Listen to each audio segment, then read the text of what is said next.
Pinag-usapan sa social media ang nangyari sa isang contestant ng segment ng Eat Bulaga na Periphery, matapos itong tila mawala sa sarili sa kalagitnaan ng palaro.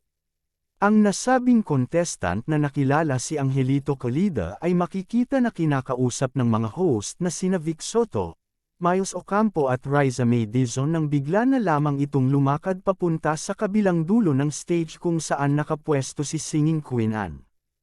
Tila kahit ang mga host ay nabigla sa naging galaw ni Colida at makikitang ilang beses pa silang tumingin sa production para sumenyas na tila mayroong mali sa contestant.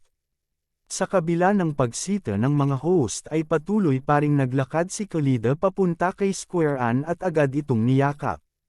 Agad namang lumapit ang mga host, floor director at marshal kay Colida upang kamustahin ito.